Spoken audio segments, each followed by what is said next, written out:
Hi అండి, నమస్తే. Welcome back to VV kitchens. నేను మీ వర్ధిని విజయ్. వింటర్ లేదా రెయినీ సీజన్ వచ్చిందంటే చాలు ఈవినింగ్ టైంలో స్పైసీగా హాట్గా ఏదైనా తినాలని అనిపిస్తుంది కదండి. అలా మనకు తినాలనిపించేటప్పుడు వెంటనే మనకు గుర్తొచ్చే రెసిపీలలో ఈ పావుబాజీ రెసిపీ కూడా ఒకటండి. ఇలా పావుబాజీని ఇంట్లోనే ప్రిపేర్ చేసుకొని తినడం వల్ల హైజీన్గా ఉండడమే కాకుండా డబ్బులు కూడా ఎక్కువగా ఖర్చు అవ్వవండి. బయటకు వెళ్ళి తినాలనుకున్నప్పుడు అది హైజీన్గా ఉంటుందా లేదా అని అనుమానంతో కూడా కొంతమంది తినడం మానేస్తుంటారు. అలా కాకుండా ఇంట్లో నేను చెప్పే టిప్స్ పాటిస్తూ కనుక ఈ పావుబాజీని ప్రిపేర్ చేసుకొని తిన్నారంటే ఎంతో హైజీన్గా చాలా టేస్టీగా ప్రిపేర్ చేసుకొని ఇంటిల్లపాది ఈవినింగ్స్ చాలా హ్యాపీగా ఎంజాయ్ చేస్తూ తినేయొచ్చు. ఇంట్లోనే ఇంత సింపుల్గా కనుక పావుబాజీని ప్రిపేర్ చేసుకొని తినడం తెలిస్తే ఎవరు కూడా బయటకు వెళ్ళి తినరండి. మరి లేట్ చేయకుండా ఈ పావుబాజీని ప్రిపేర్ చేయడం కోసం ప్రాసెస్ స్టార్ట్ చేసేద్దాం.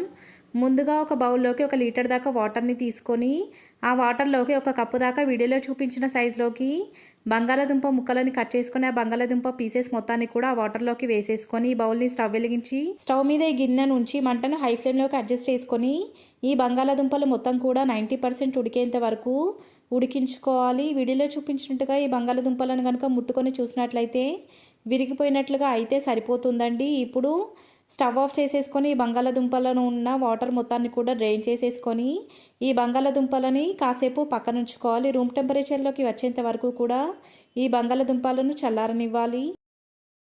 ఇప్పుడు స్టవ్ పైన మరొక ప్యాన్ని ఉంచి ఆ ప్యాన్ వేడైన తర్వాత దాంట్లోకి 2 టేబుల్ స్పూన్ల దాకా ఆయిల్ని వేసి వేడి చేసుకున్న తర్వాత సన్నగా కట్ చేసుకున్నటువంటి 1 టేబుల్ స్పూన్ దాకా స్ప్రింగ్ ఆనియన్స్ని వేసుకోవాలి. ఈ స్ప్రింగ్ ఆనియన్స్ ప్లేస్లో మీరు కనుక కావాలనుకుంటే క్యాప్సికమ్ పీసెస్ని కూడా వేసుకోవచ్చండి. స్ప్రింగ్ ఆనియన్స్ 1 మినిట్ పాటు ఫ్రై అయిన తర్వాత ఈ ఆయిల్లోకి 1 కప్పు దాకా సన్నగా కట్ చేసుకున్నటువంటి ఎర్రగా పడినటువంటి 2 టమాటో పీసెస్ని కూడా వేసేసుకొని ఆ టమాటో ముక్కలను కూడా కలుపుకుంటూ 2 to 3 మినిట్స్ పాటు ఫ్రై చేసుకున్న తర్వాత ఈ ఆయిల్లోకి 1 కప్పు దాకా గ్రీన్ పీస్ని వేసుకోవాలి. గ్రీన్ పీస్ క్వాంటిటీ వచ్చి 100 గ్రాముల వరకు ఉంటుంది. వేసుకున్నటువంటి గ్రీన్ పీస్ మొత్తాన్ని కూడా ఆయిల్లో బాగా కలిపేసుకొని 2 నుంచి 3 నిమిషాల పాటు మంటను మీడియం ఫ్లేమ్లోకి అడ్జస్ట్ చేసుకొని ప్యాన్ పైన మూత పెట్టి గ్రీన్ పీస్ ఇంకా టమాటో పీసెస్ రెండింటిని కూడా మెత్తగా ఉడికించుకోవాలి. 2 నిమిషాల తర్వాత వీడియోలో చూపించిన విధంగా ఈ టమాటో పీసెస్ నుంచి ఆయిల్ అనేది పైకి తేలి వస్తుంది. ఇలా ఆయిల్ అనేది పైకి తేలిన తర్వాత ఈ టమాటో పీసెస్లోకి సాల్ట్ని కూడా వేసేసుకొని సాల్ట్ మొత్తాన్ని కూడా ఈ టమాటోలతో పాటు కలిసేలాగా కలుపుకొని మరొక 2 నుంచి 3 నిమిషాల పాటు ఈ టమాటోలను మెత్తగా ఉడికించుకుంటూ ఉండాలి. ఏమాత్రం మంటను హై ఫ్లేమ్లోకి అడ్జస్ట్ చేయకూడదండి. అలాగే మధ్య మధ్యలో కలుపుకుంటూ ఉండాలి, లేదంటే అడుగు తగిలే అవకాశం ఉంటుంది. 2 నిమిషాల తర్వాత ఈ ప్యాన్ పై నుండి మూత తీసి ఈ టమాటో ముక్కలను ఒకసారి అడుగు నుంచి బాగా కలుపుకొని ఇందాక ఉడికించి పక్కన ఉంచుకున్నటువంటి బంగాళాదుంప పీసెస్ మొత్తాన్ని కూడా ఈ ప్యాన్లోకి వేసేసుకొని ఈ టమాటోలతో పాటు కలిసేలాగా కలుపుకున్న తర్వాత మరొక 2 నుంచి 3 నిమిషాల పాటు ఈ ప్యాన్ పైన మూత పెట్టి బంగాళాదుంపలను కూడా ఉడికించుకోవాలి. 3 నిమిషాల తర్వాత ఈ ప్యాన్ పై నుండి మూత తీసి బంగాళాదుంప ముక్కల్ని ఒకసారి అడుగు నుంచి కలిపేసుకున్న తర్వాత బంగాళాదుంప స్మాషర్తో ఈ బంగాళాదుంపలను మెత్తగా మగ్గించుకోవాలండి. గట్టిగా ప్రెస్ చేస్తూ ఈ బంగాళాదుంపల మొత్తాన్ని కూడా గట్టిగా మెదిపేసుకోవాలి. ఎక్కడ కూడా బంగాళాదుంప ముక్కలు గట్టిగా ఉండకుండా మొత్తాన్ని కూడా మెదిపేసుకోవాలండి. వీడియోలో చూపించినట్టుగా ప్రెస్ చేసుకుంటూ ఈ బంగాళాదుంపలు మొత్తాన్ని కూడా మెదిపేసుకున్న తర్వాత ఈ ప్యాన్ పైన మూత పెట్టుకొని మంటను లో ఫ్లేమ్లోకి అడ్జస్ట్ చేసుకొని మరొక 2 నుంచి 3 నిమిషాల పాటు ఈ బంగాళాదుంపలు మొత్తాన్ని కూడా ఆయిల్లో ఉడికించుకోవాలి. 2 నిమిషాల తర్వాత స్టవ్ ఆఫ్ చేసేసుకొని ఈ ప్యాన్ని కాసేపు పక్కన ఉంచుకోవాలి. మరొక వైపు స్టవ్ వెలిగించి స్టవ్ పైన మరొక ప్యాన్ని ఉంచి ఆ ప్యాన్లోకి 2 టేబుల్ స్పూన్ల దాకా ఆయిల్ని 1 టేబుల్ స్పూన్ దాకా నెయ్యిని వేసి కరిగించుకున్న తర్వాత ఇప్పుడు ఈ ఆయిల్లోకి 1 కప్పు దాకా సన్నగా కట్ చేసుకున్నటువంటి ఉల్లిపాయలను వేసుకొని ఆ ఉల్లిపాయలను గోల్డెన్ షేడ్లోకి వచ్చేంత వరకు కూడా కలుపుకుంటూ మంటను లో ఫ్లేమ్లోకి అడ్జస్ట్ చేసుకొని మాత్రమే ఫ్రై చేసుకోవాలి. ఉల్లిపాయలు మొత్తం కూడా గోల్డెన్ కలర్లోకి వచ్చిన తర్వాత ఈ ఆయిల్లోకి 1 రెమ్మ దాకా కరివేపాకును వేసి 30 సెకండ్స్ పాటు ఫ్రై చేసుకున్న తర్వాత 1 టీ స్పూన్ దాకా అల్లం వెల్లుల్లి పేస్ట్ని వేసుకొని అల్లం వెల్లుల్లి పేస్ట్ మొత్తాన్ని కూడా ఆయిల్తో పాటు కలిసేలాగా కలుపుకొని పచ్చివాసన పోయేంత వరకు కూడా ఈ అల్లం వెల్లుల్లి పేస్ట్ని ఫ్రై చేసుకోవాలి.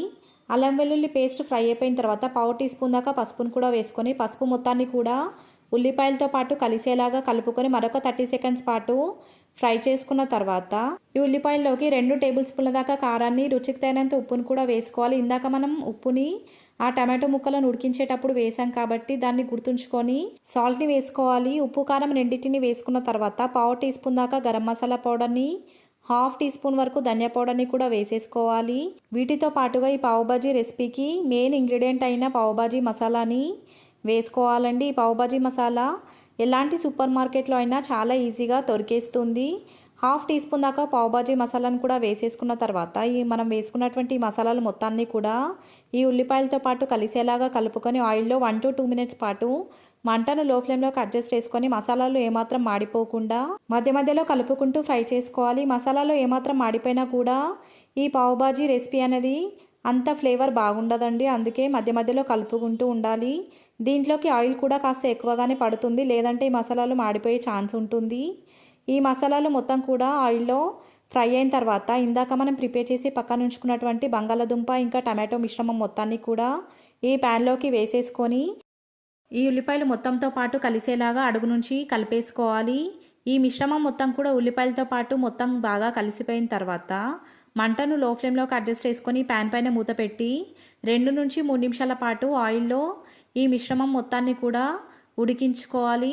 2 నిమిషాల తర్వాత ఈ ప్యాన్లోకి 1 కప్పు దాకా వాటర్ని కూడా వేసేసుకొని వాటర్ మొత్తాన్ని కూడా ఈ పావుబాజీ కర్రీతో పాటు బాగా కలిపేసుకొని మంటను లో ఫ్లేమ్లోకి అడ్జస్ట్ చేసుకొని మరొక 2 నిమిషాల పాటు ఈ పావుబాజీ కర్రీ మొత్తాన్ని కూడా ఉడికించుకోవాలి.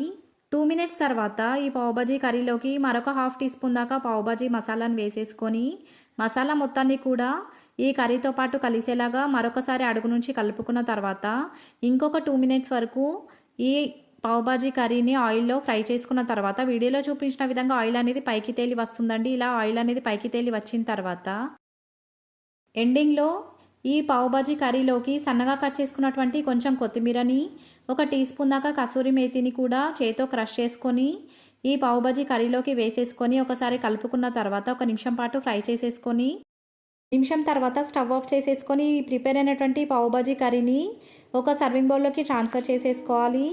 ఇప్పుడు ఈ పావుబాజీ కర్రీలోకి పావుస్ని ప్రిపేర్ చేసుకుందామండి. దానికోసం వీడియోలో చూపించిన సైజులో ఉండే చిన్న సైజ్ బన్స్ని తీసుకోవాలి. వీటిని వీడియోలో చూపిస్తున్నట్టుగా మధ్యలోకి కట్ చేసేసుకొని మనకు కావాల్సినన్ని పావుస్ని మధ్యలోకి కట్ చేసుకొని ఒక ప్లేట్లోకి ఉంచి రెడీగా ఉంచుకోవాలి. ఇప్పుడు స్టవ్ వెలిగించి స్టవ్ పైన ఒక ఐరన్ ప్యాన్ని పెట్టుకోవాలండి.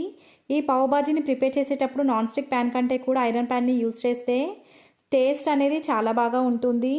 మంటను లో ఫ్లేమ్లోకి అడ్జస్ట్ చేసుకొని ఈ ప్యాన్ పైనకి 1 టేబుల్ స్పూన్ దాకా నెయ్యిని కానీ లేదా బటర్ని కానీ వేసుకొని కరిగించుకున్న తర్వాత ఇందాక మనం ప్రిపేర్ చేసుకున్నటువంటి పావుబాజీ కర్రీని నెయ్యిలోకి వేసేసుకొని కలిపేసుకున్న తర్వాత ఇందాక మనం కట్ చేసి పక్కన ఉంచుకున్నటువంటి పావుస్ని వీడియోలో చూపిస్తున్నట్టుగా ఈ పావుబాజీ కర్రీ పైన ఉంచి కర్రీ మొత్తం కూడా ఈ పావుస్కి పట్టేలాగా స్ప్రెడ్ చేసేసుకోవాలి. ఇలా అన్నిటిని కూడా ప్రిపేర్ చేసుకున్న తర్వాత ఒక ప్లేట్లోకి మనం ప్రిపేర్ చేసుకున్నటువంటి పావుస్ మొత్తాన్ని కూడా ఉంచి దాంట్లోకి ఇందాక మనం ట్రాన్స్ఫర్ చేసుకున్నటువంటి పావుబాజీ కర్రీని కూడా పెట్టుకోవాలి.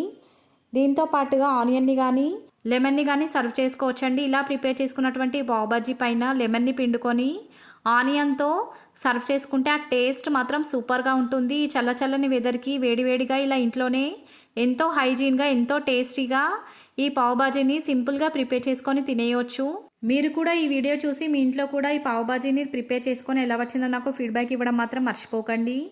ఈ రెసిపీ కనుక మీకు నచ్చినట్లయితే లైక్ చేయండి, మీ ఫ్రెండ్స్ అండ్ రిలేటివ్స్తో షేర్ చేయండి. ఇలాంటి simple and easy tasty recipes కోసం మన వీవీ కిచెన్స్ ఛానల్ని సబ్స్క్రైబ్ చేయడం మాత్రం మర్చిపోకండి. Thanks for watching.